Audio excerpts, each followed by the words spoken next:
Good evening everyone. Welcome back. सबका स्वागत है आपके अपने इस चैनल में जहां पे अब हम नेक्स्ट 1 आवर इकोनॉमिक्स के बारे में बात करने वाले हैं। आज हम करने वाले हैं जून 2011 पेपर 2 का पार्ट 1। राइट एंड मुझे बहुत अच्छा लगा ये पेपर जब हम करेंगे, बिकॉज इसमें बहुत सारी चीजें हैं जो सीखने लायक हैं। बहुत सारे क्वेश्चंस हैं जो कि थोड़े से अटपटे से हैं, and that is why we need to discuss them. Once again welcome back. और आज जेएनके सेट वालों के लिए एक छोटी सी खुशखबरी लेके आया हूं। तो those people who have been JNK set के लिए तैयारी कर रहे हैं, तो उनके लिए तो वैसे भी already we I have done the previous year question paper 2016। Right, तो आज उनके लिए एक और चीज, अगर आप चाहें तो आप ऑलरेडी ये पेपर्स देख सकते हैं। जस्ट आपको लिखना है JNK set economics 2016 Amit Chatterjee, आपको मिल जाएगा। ये मेरी प्लेलिस्ट में भी है। ऑल पीएचडी सेट एग्जामिनेशन के जितने भी मेरे यूट्यूब का प्लेलिस्ट है उसको सर्च कर सकते हैं। इस वीडियो के डिस्क्रिप्शन में भी है, सर्च कीजिएगा। सेकंड ऑप्शन में वो लिंक आता है जहां पे all set PhD and set examination का पेपर है। Right, this is what. और इनके लिए 2013 का paper 2 paper 3, because 2 bar he paper हुए हैं। मैंने कल भी बोला था, बहुत सारे स्टूडेंट ने मुझे भेजा है, लेकिन 2013 में एक बार पेपर हुआ जेएनके सेट का, 2016 में हुआ जेएनके सेट का, और इसके बाद 2017-18 में एक हुआ। ये वाला वेबसाइट में भी नहीं है, ये वाला किसी के पास भी नहीं है, जो ऑनलाइन में इसका प्रेजेंस नहीं है। मैंने बहुत ढूंढने की कोशिश की बट ये नहीं मिला। बहुत सारे स्टूडेंट ने मुझे 13 एंड 16 भेजा है बट 17-18 नहीं भेजा है। तो अगर आपके पास 17-18 है तो मुझे जरूर बताइएगा, बिकॉज इस हफ्ते मैं ये प्लान कर रहा हूं। तो जुड़िएगा मेरे साथ Wednesday and Thursday at 9 PM। Time मेरा फिक्स है 9 PM, 9 बजे ही आना है, बिकॉज इकोनॉमिक्स के लोग बहुत ज्यादा नॉर्मली बिजी रहते हैं। 9 बजे मुझे कैच कीजिएगा, डिनर करते करते क्वेश्चंस करेंगे और वेनेसडे एंड थर्सडे को मिलेंगे। अगर आपके पास 17-18 का पेपर है तो मैं फ्राइडे एंड सैटरडे भी लगा दूंगा। Right, but do let me no. अगर हो सके तो मुझे टेलीग्राम में आके मुझे पिंग कीजिएगा। You can search for me, DAC करके मेरा प्रोफाइल होगा, तो आप वहां पे जाके मुझे शेयर कर सकते हैं। अगर शेयर करते हैं तो मैं जरूर लेके आऊंगा पेपर। चलिए, आज पहला क्वेश्चन शुरुआत करते हैं, और जून 2011 का पहला क्वेश्चन। और ये क्वेश्चन ऐसा है जिसको देख के उस टाइम पे स्टूडेंट्स, क्योंकि मैंने एग्जाम दिया था ये वाला, और मुझे पता है कि स्टूडेंट्स का रिएक्शन कैसा था, बिकॉज मेरे साथ हम सब हॉस्टल से गए थे, एचसीयू के हॉस्टल से गया था मैं, और पेपर देने गया था। मेदीपट्टनम में मेरा सेंटर पड़ा था, तो वहां पे जाके मेरे सब दोस्तों को देख रहा था मैं कि क्या हो गया, ये क्या क्वेश्चन है, पहला क्वेश्चन। एनीवे, फिर ठंड रखा और देखा, क्वेश्चन को समझने की कोशिश की, और वही किया जैसे मैं आपको बताता हूं। पहले के 4-5 क्वेश्चन मैंने छोड़ दिए। जी हाँ, पहले 4-5 क्वेश्चन मैंने छोड़ दिए, उसके बाद मैं आगे चला, फिर वापस आया, और तब तक मेरा कॉन्फिडेंस लेवल ऊपर पहुंच चुका था। ये क्वेश्चन मैंने कर दिया आराम से। एनीवे, तो यहाँ पे क्वेश्चन को आप पढ़ चुके हैं। कॉप डगलस प्रोडक्शन फंक्शन क्या है, इसमें ये सब होमोजीनियस ऑफ डिग्री 4 है। तो होमोजीनियस ऑफ डिग्री 4 का मतलब है alpha plus beta is equal to 4। Right, alpha plus beta is equal to 4। इसके बाद अब यहां पे क्वेश्चन में क्या बोला है, of what degree of homogeneity are its marginal product function. So MPL MPK निकालना है, तो very simple point. So let's find it out. So A K alpha L beta, सो यहां पे डी क्यू बाई डी के कर लेते हैं पहले। राइट, क्योंकि एमपीके या एमपीएल दोनों ही निकालना है, तो एक ही निकाल लेते हैं कोई एक। ये आ जाएगा अल्फा के अल्फा -1 एल बीटा। राइट, तो ये आ गया इसका। अब यहां पे if we just put the value, so let k is equal to lambda k and l is equal to lambda l। Homogeneity check करनी है इसकी, बिकॉज ऑब्वियसली जब भी होमोजीनियस पूछे, जो भी जिस पे भी होमोजीनियस पूछा है उसको पहले निकालिए, उसके बाद उसमें k को लैम्डा k और l को लैम्डा l से सब्स्टिट्यूट कीजिए। हम लोग इस चीज को यहां पे सब्स्टिट्यूट करेंगे। Let's find it out. It is alpha this k lambda alpha -1 and L की जगह पे आ जाएगा लैम्डा बीटा। राइट, अब इसको सिंप्लीफाई करेंगे थोड़ा सा, and what will get something like this, lambda alpha -1 के alpha -1 lambda beta L beta. Right, अब लैम्डा को बाहर निकाल सकते हैं। राइट, लैम्डा बाहर निकल गया, अल्फा -1, और ये वैसे भी मल्टीप्लाई में है तो ये प्लस में आ जाएगा बीटा, और बाकी का पूरा टर्मिनोलॉजी ऐसे ही रहेगा। राइट, अल्फा -1 एल बीटा, तो ये आ गया। Now what is this, Alpha plus beta is equal to 4. 4 minus 1 is 3. So what is the power of lambda? Lambda की power है 3. So it is of degree of homogeneity 3. Similarly आप चाहे तो इसको MPL करके भी कर सकते हैं, MPL करके भी करेंगे तो ही इसका तो तब भी इसका डिग्री ऑफ होमोजेनिटी 3 आएगा। आशा करता हूँ ये समझ में आ गया, right? Obviously, because this is not the first time that I'm doing this question on YouTube. ये कम से कम 4 से 5 बार कर चुका हूँ ऑलरेडी मैं। नॉन स्टॉप न्यूमेरिकल प्रैक्टिस 1 2 3 वहां पे भी हमने किया है। एक नॉन स्टॉप न्यूमेरिकल प्रैक्टिस एक ऐसा वीडियो सीरीज था यूट्यूब पे मैंने किया है था, आप आज भी देख सकते हैं, जहां पे 2011 से लेके 2020 तक जितने भी न्यूमेरिकल क्वेश्चन आए हैं, so let it be like mathematical, statistics, econometrics, poverty, growth and development, micro economics, macro economics, everything, जितने जहां जहां नंबर्स था वो सारा का सारा we have done that. Okay, let's move to the next question now. It is answer B. Okay, green box subsidy, very very interesting. और ये क्वेश्चन मैंने बोला ना आपको कि पहले 5 क्वेश्चन मैंने छोड़ दिए थे, मैं छठे क्वेश्चन से मैंने आंसर देना शुरू किया था जब ये पेपर ओरिजिनली मैं कर रहा था during my time 2011, right? So let's see this. तो green box subsidy under WTO are allowed because they are considered to be. अब यहां पे there are 2 probable questions, answers बहुत सॉलिड आंसर्स हैं इसके, और जो दोनों के दोनों ही कॉम्पिटिटर्स अच्छे खासे हैं। तो सभी को पहले का, और देखो यहां पे कैसे गड्ढे में गिराने के लिए, this is the trap. So green box आगे कोई इंसान पढ़ेगा ही नहीं sir. A, minimum trade distortion है इसलिए उसको अलाउड किया जाता है, right? Very good. Higher among the developed, ये तो क्वेश्चन ऑप्शन ही बेकार है। They are confined to agricultural sector, this is the right answer. Reason being, वो मिनिमम ट्रेड डिस्टॉर्टिंग बाद में है। ग्रीन बॉक्स सब्सिडी को सबसे पहले they have been allowed as an exception as index to the agricultural agreements, right? सबसे पहले ये समझना पड़ेगा कि इनको कहां डाला गया है। दिस हैज बीन, जो ग्रीन बॉक्स है इसको डिफाइन किया गया है annexure 2 of agricultural agreement, annexure 2 of agricultural agreement. और ये ग्रीन बॉक्स सब्सिडीज जो है ये क्रिएट नहीं करनी चाहिए ट्रेड। इसकी डेफिनेशन क्या है? ग्रीन बॉक्स सब्सिडीज वो सब्सिडीज हैं जो कि ट्रेड को डिस्टॉर्ट नहीं करना चाहिए, या अगर करते भी हैं तो मिनिमम डिस्टॉर्शन करना चाहिए। इसीलिए ये जो ट्रेड, ये जो सब्सिडीज हैं ये गवर्नमेंट फंडेड होते हैं, राइट? गवर्नमेंट फंडेड होते हैं, and these subsidies are not charge from the consumers in terms of higher prices, and they should not involve any kind of price support. तो इसीलिए इनको एक्सेप्शन में डाला गया है, जिसको हम बोलते हैं annexure 2 of agricultural agreement, AOA। इसीलिए इसका आंसर जो है, they are confined to agriculture sector, इसीलिए this is the right answer. अगर यहाँ पे येलो बॉक्स होता तो हम मिनिमम या ट्रेड डिस्टॉर्टिंग वाला पॉइंट बोल सकते थे, लेकिन ग्रीन बॉक्स सब्सिडीज को डिफाइन ही किया गया है एग्रीकल्चर कन्फाइनमेंट के लिए। So C is the right answer as per me, और उस टाइम पे मैंने सी ही लिखा था, तो ये बिल्कुल सही है। मुझे आज याद आ रहा है, तकरीबन 11 साल पहले पीछे चला गया हूं मैं। Which of the following gives the measures of the price elasticity of demand? तो ये again very simple, percentage change in quantity demand of x upon percentage change in quantity price, right? So ये हो गया delta QDX upon QD upon QD upon delta P x upon P x. So delta QDX delta PX into PX QDX, right? सो अब match करते हैं इसके साथ, QDX PX change है, तो this should be the right answer. Delta PX ये तो बिल्कुल गलत है, ऊपर Q होना चाहिए, QP ये नहीं है, बस this is the right answer. A should be the right answer, yes, right? Okay, let me see and look at the chat box, all fine, yes so far. Let's move to the next question. Again interesting part, the rate at which the central bank discount the bill of the commercial banks. ये commercial, ये bills कौन से होते हैं? पहली बात तो ये समझ लेते हैं, दीज आर द बिल्स जो कि seller purchase bills of exchange, वो वाला केस है ये।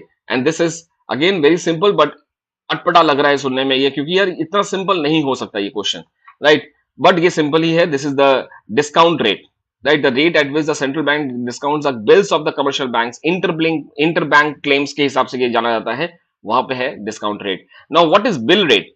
If I ask you this question, what is bill rate? Bill rate है वो rate, वो interest, the interest that is offered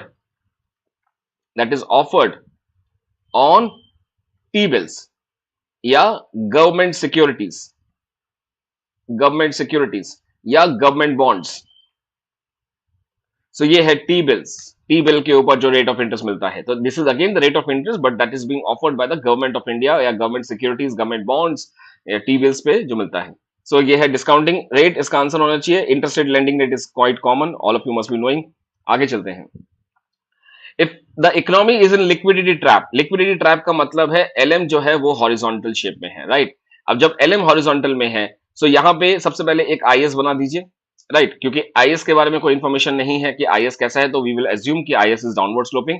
और अगर यहां पे हमने एक्सपेंशनरी फिस्कल पॉलिसी किया तो एक्सपेंशनरी फिस्कल पॉलिसी आईएस 0 से 1 में चला जाएगा, राइट, लाइक दिस। सो इस जगह पे there is no increase in the interest rate because investment is completely insensitive और it is not dependent on the interest rate.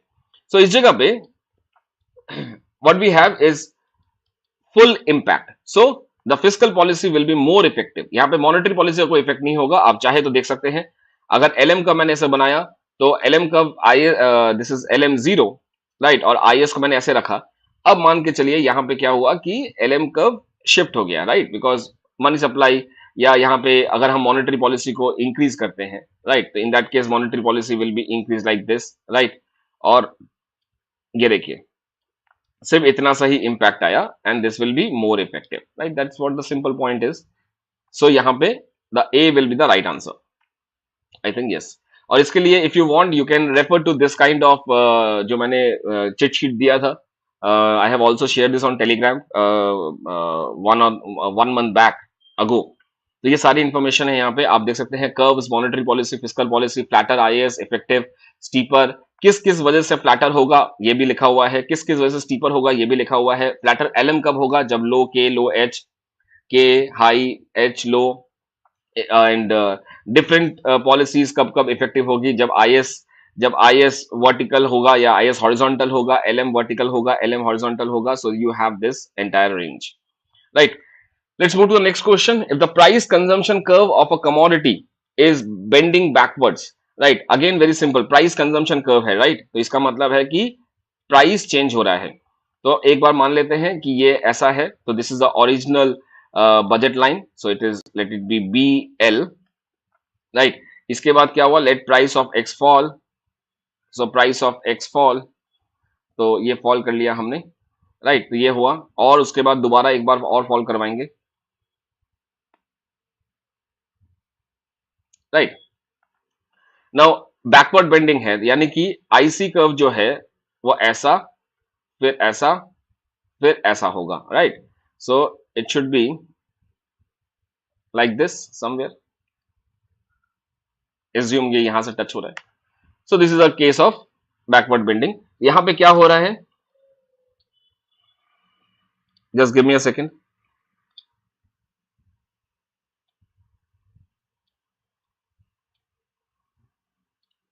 So as the price of X falls, the quantity demand of X falls and the demand for Y rises. So यहाँ पे clear cut example है कि ये है Giffen good. When price of X falls, quantity demand of X falls. तो ये है Giffen goods, right? And यहाँ पे एक interesting fact बताता हूँ मैं आपको, सभी को एक बहुत interesting fact है ये। Now जब price of X गिर रहा है, quantity demand X of गिर रहा है, because it is not following law of demand. So यहां पे क्या हो रहा है, this is Giffen, X is Giffen good, right. And what about Y, हम वाई के बारे में क्या बोल सकते हैं। अब यहां पे ये बहुत इंटरेस्टिंग सा क्वेश्चन है, और इसका मुझे सही से याद है, ये जितना इसने मेरा दिमाग खाया था, शायद ही बहुत ही कम क्वेश्चन ऐसे हैं जिन्होंने मेरा दिमाग रियली खाया होगा। ये क्वेश्चन बहुत दिमाग खाने वाला था, क्योंकि पहले 5 क्वेश्चन मैं छोड़ चुका था उस टाइम पे। छठे क्वेश्चन से मैंने स्टार्टिंग की थी, और छठे क्वेश्चन में मुझे तकरीबन 5 मिनट लग गया था। ये वो पेपर है जहां पे सब्जेक्टिव पेपर होता था, पेपर 2 यानी पेपर 3। अच्छा, नॉर्मली हम क्या बोलेंगे कि सर जब प्राइस ऑफ एक्स फॉल होता है और अगर डिमांड फॉर वाई राइजेस, तो यहां पे क्या होगा कि भाई ये वाला तो सिंपल सा नेगेटिव रिलेशनशिप आ जाता है। For example, price of T rises, quantity demand, or let me put it fall, right, quantity price of tea falls, quantity demand of tea rises, the demand for coffee falls, right, simple सा फंडा है। तो यहां पे substitute good में this is positive, so let me just put it here, substitute good it is positive case. And similarly price of bread जब गिर रहा है तो quantity demand of bread is rising and demand for butter is also rising. तो यहां पे complementary good में it is negative, right? Okay, fine. Now what will you से इन आवर प्रेजेंट क्वेश्चन? यहां पे क्या कहेंगे about Y? Now if you go by this method जैसे हमने यहां पे किया, तो अगर पॉजिटिव रिलेशनशिप है तो विल से सब्स्टिट्यूट, और अगर नेगेटिव रिलेशनशिप है will say complement. So as per this y should be a complement good, right? All of you understand this point? y should be complementary, all of you agree with this? But सच में क्या y complementary है? क्या सच में y complementary है? थोड़ा सा common sense लगाते हैं। प्राइस ऑफ एक्स गिर गया, क्वांटिटी डिमांड ऑफ एक्स गिर गया। कंज्यूमर जो है वो क्वांटिटी डिमांड नहीं कर रहा है एक्स की, उसकी जगह पे वो वाई की डिमांड कर रहा है। सो कहीं ना कहीं हमें लग रहा है कि ये सब्स्टिट्यूट गुड है। Exactly, so you got the point. अगर ऐसा केस है जहां पे सब्स्टिट्यूट और कॉम्प्लीमेंट्री गुड्स हैं, वो तभी होगा जब जब ये वाले दोनों केसेस आर नॉर्मल गुड। जब प्राइस ऑफ टी फॉल कर रहा है, क्वांटिटी डिमांड ऑफ टी बढ़ रहा है, तो ये है लॉ ऑफ डिमांड को मान रहा है, it is a normal good. Price of bread जब फॉल कर रहा है, quantity demand of bread rise कर रहा है, this is a normal good. Only then we can say कि substitute good has a positive relationship with the price and complementary good has a negative relationship with the price. But जब पहले वाला ही law of demand को ना माने, तो वहां पे कॉमन सेंस का यूज करना पड़ेगा। इन this case y is a substitute good. यहां पे y is a substitute good. अगर क्वेश्चन कभी ऐसा आता है तो इसको समझ लीजिएगा, y is a substitute good. यहां पे यू कैन नॉट से कि सब प्राइस एंड सब्स्टिट्यूट गुड के डिमांड के बीच में पॉजिटिव रिलेशनशिप होना चाहिए, यहां पे आपका नेगेटिव आ रहा है। नहीं, वो तभी होगा जब जो ओरिजिनल गुड है, क्रॉस प्राइस में जो ओरिजिनल गुड है, that is suppose to follow law of demand. But अगर लॉ ऑफ डिमांड ये फॉलो नहीं कर रहा है, then it is the opposite case. I hope all of you understand this. इस क्वेश्चन को मैंने पर्सनली चैलेंज किया था and this was answer was change. इसका आंसर इंफीरियर गुड दे रखा है, right? If you don't believe me, you can see this, it is inferior good given as A, that is incorrect because यहाँ पे price consumption curve है। Price consumption curve का मतलब है जब प्राइस ऑफ एक्स फॉल करता है तो बैकवर्ड बेंडिंग है, यानी कि quantity demand of x is falling, it's a given good, right? So I think all of you understood this. मजा आया? Did all of you understood the point? क्या logic क्या है इसमें? आपको मैंने ग्राफ के हिसाब से भी दिखा दिया। I hope that all of you understand this point. This is incorrect question. इस पेपर में 3 क्वेश्चन इनकरेक्ट थे, पेपर 2 में, राइट? सो ये क्वेश्चन और इसका पैसा जो मुझे मिला तकरीबन 15 महीने के बाद मिला था मुझे, 15 मंथ्स के बाद इसका रिफंड मुझे मिला था। एनीवे, यहां पे आप देख सकते हैं this is a backward bending curve. देखिए, with every fall in the price of x, the demand for y is rising. Anyway, moving ahead, IS curve represents the good market equilibrium. आगे कुछ इसमें बात नहीं करनी, वेरी सिंपल क्वेश्चन। देखो, अब मेरा आसान हो गया था, यहां से मेरा आसान हो गया था। Freedom as development, incorrect. It is development as freedom. Freedom as development ये गलत है। आप चाहे तो ये देख सकते हैं, डेवलपमेंट एज फ्रीडम। ये बुक उस पेपर से मैंने 2 महीने पहले ही खत्म की थी। 1999 की ये बुक है, मैंने लाइब्रेरी से इश्यू करवाया था, और डेवलपमेंट एज फ्रीडम मैं पढ़ रहा था। बहुत दिमाग खराब हो गया था नेट की पढ़ाई करते करते, तो मैंने कहा कि डेवलपमेंट एज फ्रीडम पढ़ डालते हैं अमर्त्य सेन की। और जब मुझे सबसे अच्छा कैची वर्ड लगा ये वाला, winner of the Nobel prize in economics, मैंने ये देख के मैंने बुक पढ़ी तो अच्छा लगा। तो now you can see the freedom as development और डेवलपमेंट एज फ्रीडम। सो ऐसा नहीं है कि एनटीए यूजीसी गलती नहीं करती है, राइट? तो answer is Amartya Sen. The chairman of 13th finance commission is Vijay Kelkar साहब। केलकर साहब जी जो थे वो पहले इनका 2002 में इनका वो आया चेयरमैनशिप, इन्होंने केलकर कमेटी बनाई, और जैसे ही वहां से वो कमेटी ने रिपोर्ट सबमिट किया, ये 13th फाइनेंस कमीशन में चेयरमैन बन गए, right? So again for that if you want you can have this look, जो कि मैं हर नॉर्मली एवरी स्लाइड में दिखा देता हूं आजकल। तो ये है रंगराजन जी, फिर केलकर, रेड्डी एंड एनके सिंह। तो ये नाम थोड़े याद रखिएगा। मैंने तो नॉर्मली याद करके रखा हुआ है कि RKRN, राइट? तो इस तरीके से याद करके, आर मतलब रंगराजन, के मतलब केलकर, आर मतलब रेड्डी एंड एन मतलब NK Singh, right?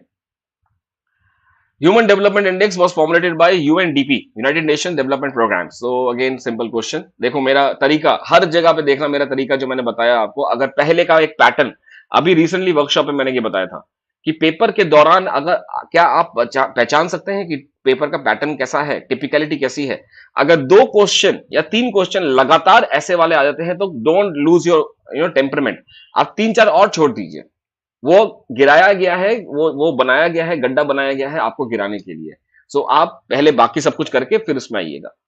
Right. In Heckscher ruling theory, the most important cause of the difference in the relative commodity prices and trade between the nation is the difference in the factor endowment. Simple सा point है। किसी के पास ज्यादा factor endowment है, किसी के पास उसका कम endowment है, या उसके पास किसी और चीज का ज्यादा फैक्टर एंडोमेंट है। जो ज्यादा मिलेगा वो चीपली अवेलेबल है, उसके फैक्टर प्राइसेस कम है। लेबर ज्यादा, लेबर आसानी से मिल जाता है, लेबर का वेज कम, उससे बनी हुई चीजें, कॉस्ट ऑफ प्रोडक्शन कम। अगर उससे बनी हुई चीजों को एक्सपोर्ट करेंगे तो कॉस्ट ऑफ प्रोडक्शन उसका कम and the price is also low. So ऐसा प्राइस होगा जहां पे nobody can beat you in the international market. Simple factor endowment. Right, again let's move to the next part. Inclusive growth, ये कल भी बताया था मैंने, ये 11th 5 ईयर प्लान में आया था 2011 से लेके 2007 से लेके 2012, फिर 12th 5 ईयर प्लान आया था inclusive growth, it is 11th 5 year plan, that is C. हाँ, again this question was again incorrect. If x is a distributed normally, देखिए नॉर्मल डिस्ट्रीब्यूशन जो है ना, दैट्स अ पेरेंट डिस्ट्रीब्यूशन। वहीं से काय, वहीं से z, t, z, f, chi square, f, t, z की सब निकलता है, ठीक है। सो यहां पे इसका मतलब यह है कि अगर x जो वेरिएबल है, it is distributed normally, then x square follows a chi square distribution, it is not f distribution, right. तो स्क्वायर टर्म जो है that will be non negative in this case and that will follow the chi square distribution, इसलिए chi square distribution में negative नहीं होता है, तो it is not F distribution. Again ये क्वेश्चन मैंने चैलेंज किया था, this was again incorrect. So you can see the right answer was C, इसलिए मैंने एक्स्ट्रा साइन डाल दिया है, it is not F distribution, it is B. Very fantastic. I can see many people have given the correct answer here. Very fantastic. Let's move to the next question. ये देखिए, और जब भी ऐसा case होगा तो chi square के distribution का will be the degree will be 1. So square of standard normal random variable follows the chi square distribution. Square of standard normal variation. तो x is a normal standard normal variable, और इसका जब square करेंगे तो it will follow a chi square distribution with degree 1. Right. So this is the answer. B should be the answer. Correct. Right. Okay. Critical minimum effort theory was given by Leibenstein, and critical word का मतलब क्या है, a little above minimum, minimum से थोड़ा सा ऊपर, right, critical. Simple point था ये। Economic development is a process that is concerned with the changes in the structure of economic. Yesterday some one of the student was asking this question, sir इसका मतलब क्या है। आपने economic growth में some question was like this कि sir आपने economic growth में पढ़ाते समय बोला कि स्ट्रक्चरल चेंजेस होंगे, फिर आपने बोला कि economic development is equal to economic structure, economic growth plus structural change.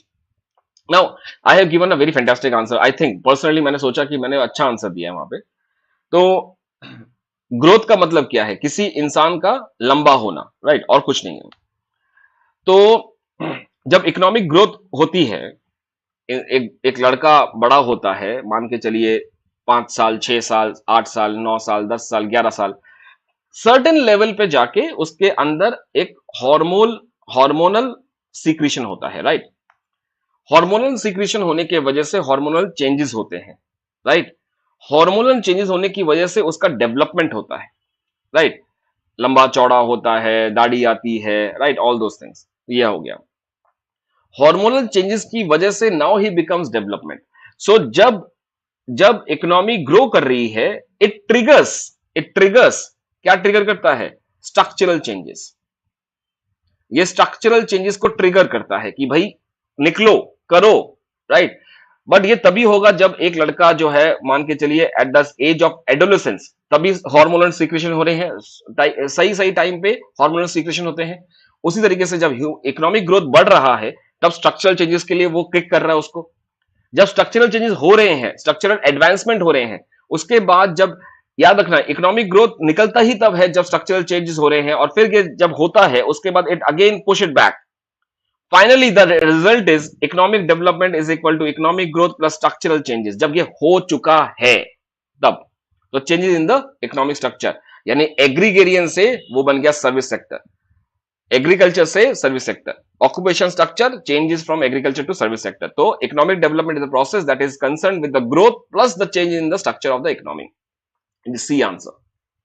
अगर यही क्वेश्चन मल्टीपल चॉइस क्वेश्चन में होता तो rise in the per capita income या rise in the percentage GDP के साथ हम उसको ऐड कर देते, right? But this is simple multiple choice question, answer is C. In R square, in a regression, R square is a ratio between the explained and total variation, explained and unexplained variable, unexplained and the total variation. So it is very simple. I suppose. What should be the answer? क्या लगता है आपको? इसका answer क्या होना चाहिए? It is A, obviously.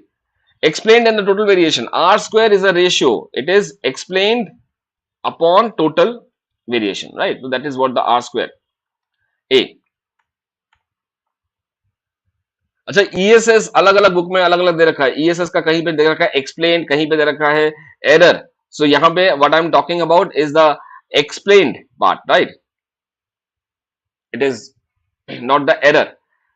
The mean absolute deviation is minimised when calculated from, right? Again इस question को थोड़ा समझना पड़ेगा। What is the first understanding of this? सबसे पहले देखिए मीन डेविएशन का मतलब क्या होता है। तो it is summation, if I take the whole square, so it is x, this one, summation x minus x bar upon n, right? ये है मीन डेविएशन फ्रॉम मीन। अच्छा, इसके बाद जब हम मीन डेविएशन फ्रॉम मीडियन करेंगे, from median करेंगे, so it should B instead of this आपको मीडियन डालना पड़ेगा, राइट? तो यही है इसमें, it is x minus median upon n और मीन डेविएशन फ्रॉम मोड। इसका क्या होगा? यहां पे x बार x minus mode upon n, ऐसा आ गया, राइट? अब हम जो जानते हैं वो है कि median is greater than mode, right? And sorry, median is greater than mean, median is greater than mean and median is again greater than mode. So जब ये बड़ा है तो यहां पे इसका मतलब क्या है कि it will be minimum when we calculate it from the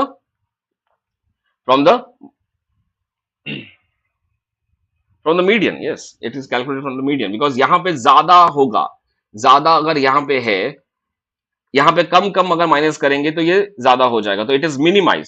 सो आप ये सोच के देखिए कि अगर आपने यहाँ पे 4-5 नंबर ले लिए, उसमें से मीडियन जो है वो बीच वाला टर्म है, तो बीच वाला ऑब्वियसली यहाँ पे ये ज्यादा होगा और ये कम हो जाएंगे, तो न्यूमरेटर विल बी मोर, इसलिए वो मिनिमाइज नहीं होगा। It has to be minimise, so I think it should be median. Yes, it is median, it is median, right? Okay, next, main objective of public distribution system is export of food, import of food, food security, quality of food. It is food security, right? It is food security, buffer stock करने का है इसमें। Yes, okay, next, let's move to the next question. It is food security. Securities SEBI has to monitor. अच्छा, ठीक है, सेबी का function पूछा यहाँ पे। Companies coming from the new public issue, coming for public issue, yes, ठीक है, ये स्टॉक एक्सचेंज का काम है, एक्सचेंज बोर्ड का काम है। Regulation of the stock exchange in India, ये भी सही है। तो ऑल ऑफ द अबव, दो क्वेश्चन आंसर होते ही हो गया।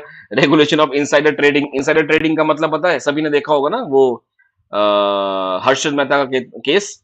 अभी ये कोई मूवी भी आई थी, बहुत ज्यादा एडवर्टाइजमेंट चल रहा था उसका। Indeed there were 2 movies, right? Big Bull, insider trading वही है, अंदर की सारी खबर निकाल के आप उस तरह से स्टॉक एक्सचेंज में काम करेंगे। सो it is all of the above is the correct answer. Which committee recommended tax agriculture holding KN Raj, right? KN Raj committee, आगे जाने की जरूरत नहीं है, कमेटी स्पेशल हम कर चुके हैं, सभी को कमेटी पता है। Consumption is high when saving is high, देखते हैं जरा।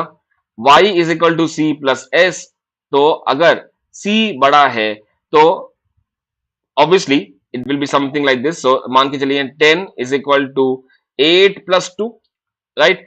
एंड अगर कंजम्पशन को और हमने बढ़ाया तो 9 प्लस 1 तभी 10 होगा। So it is incorrect. I suppose consumption is high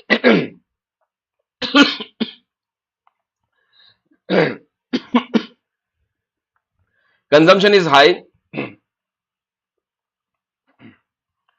so it is false, right. Consumption is high when saving is low. दोनों के बीच में ऑपोजिट रिलेशनशिप है, एमपीसी एमपीएस का वही चीज है यहाँ पे। Income is high when investment is high. Now income is high when investment is high, so income is high when C plus I is high. Yes definitely this is correct, right, कोई दिक्कत नहीं है। तो this is, पहले वाला गलत है, A is false, R is true, this is D. I can still remember कि मैंने जो तरीका वहां पे उस टाइम पे ये पेपर जो था, ये चल रहा था मेरा कुछ 10 बजे नहीं 11 बजे शुरू हुआ था ये पेपर मेरा। 11 से लेके 2 बजे तक का, नहीं 1 बजे तक का था ये। उसके बाद लंच टाइम था, फिर 2 बजे से पेपर शुरू हुआ था। तो आई कैन स्टिल रिमेंबर कि मैं आज भी उस डेस्क में बैठा हूं जहां पे मेरा रोल नंबर लिखा हुआ था, and I can actually feel that. So it is D. Yes. In Keynesian level of theory, in Keynesian theory, investment level depends upon interest rate। ये बहुत बड़ा, मैंने इसके बाद, इस क्वेश्चन के बाद मैंने अपने गाइड से बात किया कि सर ये मुझे क्वेश्चन गलत लग रहा है, right, and obviously this was something mistake. Keynes के हिसाब से I is equal to I bar autonomous था यहाँ पे, और अगर हम बी आई लेते हैं तो यहाँ पे it is not only depending upon the interest rate, it is also depending upon the income level, it is also depending upon the expectation of the previous expectation of the businessman. इसीलिए Keynes ने इन तीनों चीजों को मिलकर बोला कि भाई ये तो एमईसी है, मार्जिनल एफिशिएंसी ऑफ कैपिटल। सो कहीं ना कहीं मुझे ये वाला ऑप्शन थोड़ा सा गलत लगता है कि in Keynesian theory investment level depends upon the rate of interest. No, it is not. Indeed इसमें बहुत सारी और चीजें भी थी जो कि केन्स ने कहा था, cost of capital asset supply price पे डिपेंड करेगा। Investment depends upon 3 factors, cost of supply factors, cost of capital asset, expected rate of return from the investment during its life time, market rate of interest, right. तो ये सारी की सारी चीजें थी, तो ये अकेला उसको बोलना गलत होगा, right. So I personally think this is incorrect, right. Rate of interest is the cost of production of to the company, this is correct, because interest rate वो है जो कि बोरोइंग रेट ऑफ इंटरेस्ट है, right, is a borrowing rate of interest. Borrowing rate of interest, जिस rate को हमने borrow किया और उसको हमें देना पड़ेगा at the same rate, so this is borrowing rate of interest.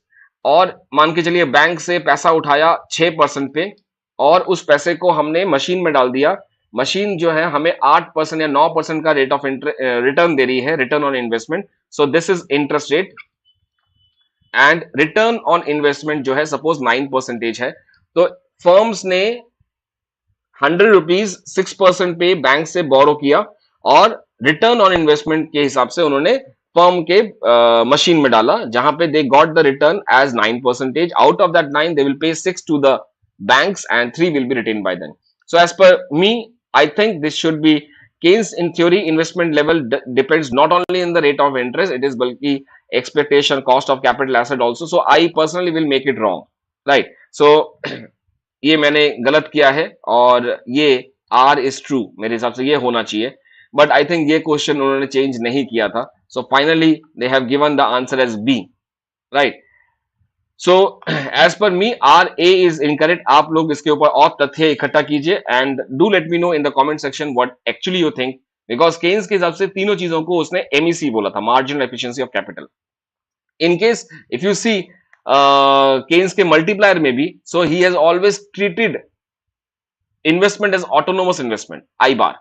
It was only Hicks जहां पे आईएसएलएम करते समय उन्होंने उसको इंड्यूस इन्वेस्टमेंट मान लिया था, right. So I think personally, I think this should be the D should be the correct answer, and अगर आप डिसएग्री करते हैं मुझसे तो please do let me know the comment here, right.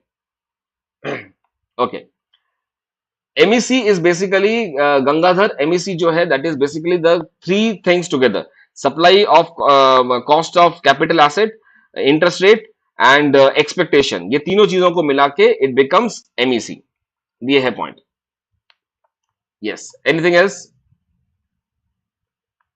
okay, inflation का क्या, इन्फ्लेशन कहां से आ रहा है इस क्वेश्चन में? disguised unemployment is present in India, yes definitely yes। agriculture productivity at margin is close to 0। अब ये देखो यहाँ पे at margin, now what we understand by margin is that marginal productivity is equal to 0, right, or it is close to 0, तभी ये होगा। Now if we consider this कि agriculture productivity at margin, तो ये तरीका नहीं है सही तरीके से लिखने का। एनीवे हमें वहां पे स्कोर करना है, we are not here to spot the grammatical mistake, but marginal productivity in agriculture is close to zero और it is equal to zero. So I will say yes, दोनों के दोनों ही सही है and R is a correct explanation of A, right. जब MPL tends toward zero और it is already zero, then it is not negative, तब तक नहीं होगा, राइट। तो this is the point A. Removal of poverty remains a central concern of planning in India. Development is not just about factories, dams, and other infrastructure. It is basically about human beings, right? So, removal of poverty has been the central concern of the planning. Definitely yes, because गरीबी बहुत ज़्यादा है और सारे के सारे योजनास जो है कहीं ना कहीं एम्प्लॉयमेंट जनरेशन या गरीबी हटाओ या इस तरीके से था, राइट। तो सारा का सारा जो पॉइंट है हमारा इनकम जनरेशन के ऊपर है, चाहे वो एम्प्लॉयमेंट गारंटी स्कीम हो, चाहे फूड फॉर वर्क हो, चाहे डीबीटी हो, कहीं ना कहीं it is basically to maintain that efficient demand, right? This is right. Development is not just about the factories, dams, and other infrastructure. It is basically about human beings. Yes, definitely yes, because development includes growth along with the living standards, quality of life, वगैरह वगैरह. So this is also correct. Now let's make it narrate passive voice. Development is not just factory, dams, and इसीलिए removal of poverty remains the central. No, no, right. So it is not the cause of it. So it is very simple. I think we will be going for not. एक बार जब भी not और ये वाला देखते हो ना, एक बार देख लेना कि ए एंड बी में कौन सा है, बिकॉज कई बार क्या करते हैं कि बी को ऊपर डाल देते हैं या बी को डी बना देते हैं। सो नॉट वाला ये है तो it should be B only. Yes, it is B. Next, devaluation will lead to improvement in the balance of trade. Definitely yes. Devaluation का मतलब क्या हुआ, $1 is equal to ₹50 and devaluation makes it $1 is equal to 70। Because of this exports are cheaper, exports are cheaper. Cheaper की वजह से क्या होगा, exports की डिमांड बढ़ेगी, एक्सपोर्ट की डिमांड बढ़ेगी, so exports rises and import fall because import will be costlier, right. Simple सा पॉइंट है, import will be costlier. Okay, now इसके वजह से devaluation will lead to increase in the price of export. How? No, price of export का दाम कैसे बढ़ेगा? Since the exporters जो जो खरीद रहे हैं, the purchaser have to, USA के अमेरिकन जो हैं, अमेरिकन दे हैव टू पे अस, अमेरिकन हैव टू पे अस इन चीप डॉलर्स। तो पहले $1 से ₹50 खरीद सकते थे, अब $1 से ₹70 खरीद सकते हैं, तो इंक्रीज इन प्राइस नहीं होगा, this will lead to the fall in the price, तो cheaper price, right, that's it. So ये सही है, ये गलत है, so it is A is true, R is false, right. It is C. Yes, C option. I can see it. It is C. Next, the rate of interest during decreases during depression. Depression के time में depression, economic output go down. Yes, depression के time में rate of interest goes down.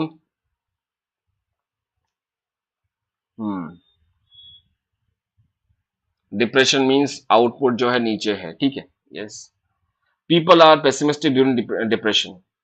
Now this is the concept of MEC again.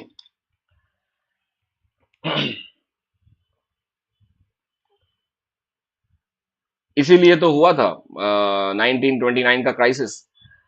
Depression के time पे rate of interest is low, इसलिए they are getting somewhere in the liquidity trap, right. People are pessimistic about during depression and they are saving more, right. Saving more, कहीं ना कहीं आप इसको इस तरह जोड़ सकते हैं, people are saving more and investment is less, so interest rate is going down, right. ये पॉइंट है इसका। सप्लाई वाई कैसे समझ में आएगा, कैसे इंटरेस्ट रेट लो जाएगा, अगर ये समझ नहीं आया तो ये समझ लीजिए, पीपल आर पेसिमिस्टिक, जैसे अभी कोविड-19 के टाइम पे हुआ, people are pessimistic, what they are doing, उनको उनकी जॉब चली गई है, नौकरी चली गई है, 50% पेमेंट मिल रही है, वगैरह वगैरह।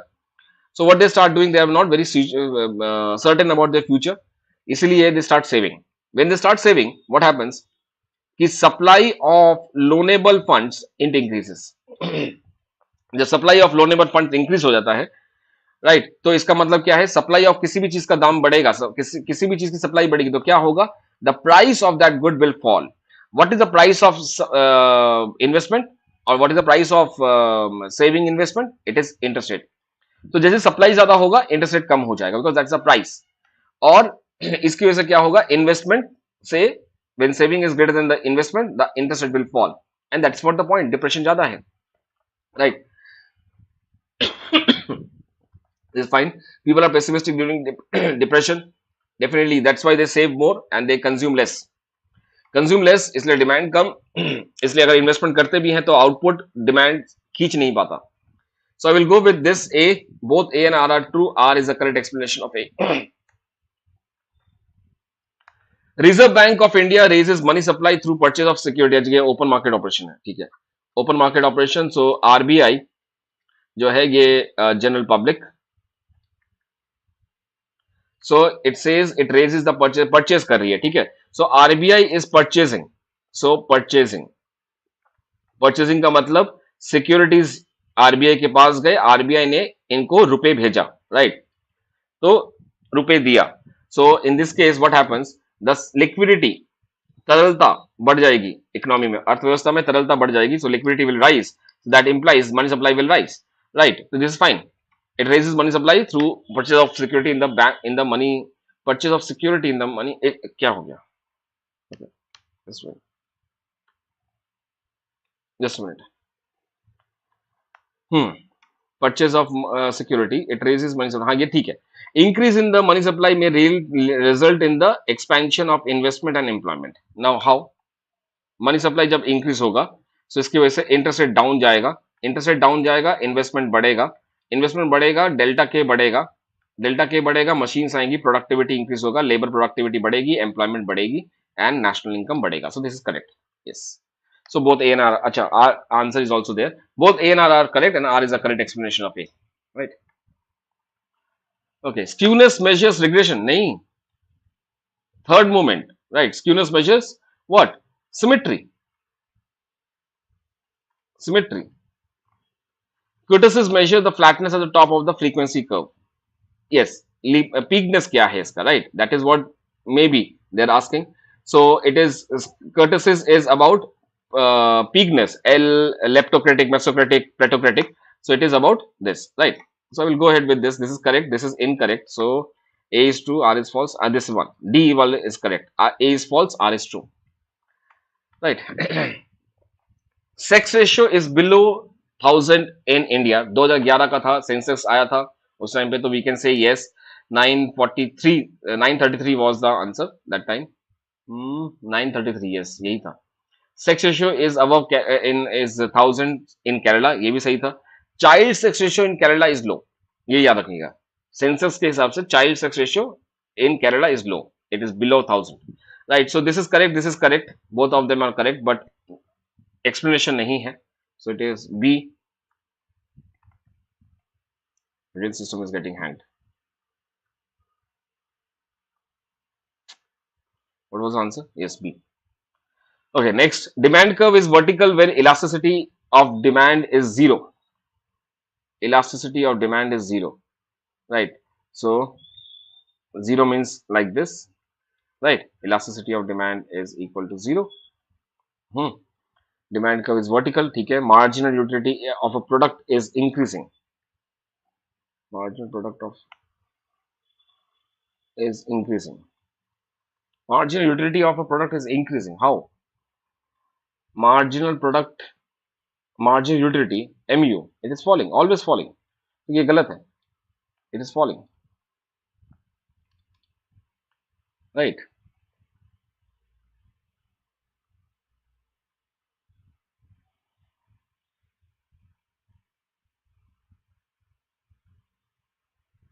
If that is the situation, it should be constant. It should be like this.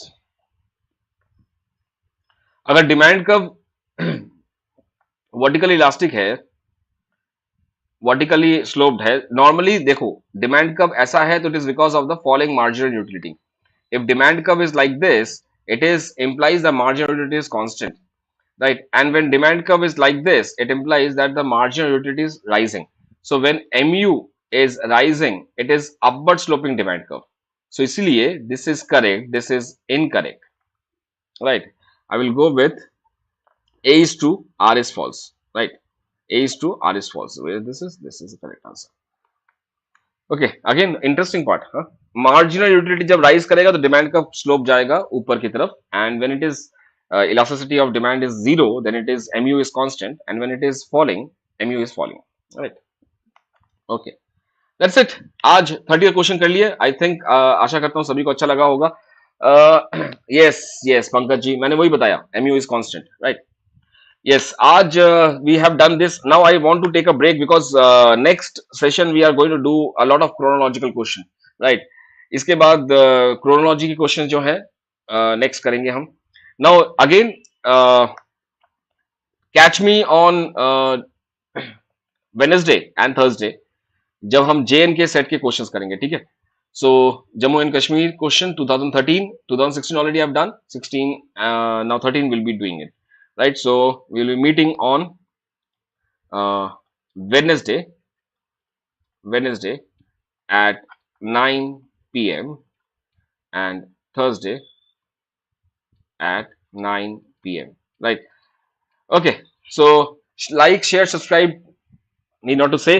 जरूर लाइक कीजिएगा, कमेंट लिखिएगा। बहुत अच्छे अच्छे कमेंट आते हैं आज आपके, आप सभी के तो पढ़ता रहता हूँ। Triple A, fantastic, Manisha, forum, आप लोगों से क्या कहना every time. I am so irregular but you guys are so regular, so consistent, right? बाकी और भी बहुत सारे स्टूडेंट्स हैं जो कि कॉन्टिन्यूसली दे मेक श्योर कि they have, you know, they will write comments and they write very beautiful comments. Thank you for so much for such kind of love and such kind of, you know, it is giving always a motivation to me to after having all the lectures, पूरे पूरे दिन lectures लेने के बाद, you know, थका हारा बंदा YouTube में इतनी energy के साथ आता है, तो it is nothing other than your motivation, right? So your love, your dedication, कि अगर मैं नहीं हूं तो आप लोग ऑनलाइन नहीं आ रहे, तो ये एक चीज है। Thank you so much guys, thank you so much. Will meet on Wednesday. Thank you, bye bye.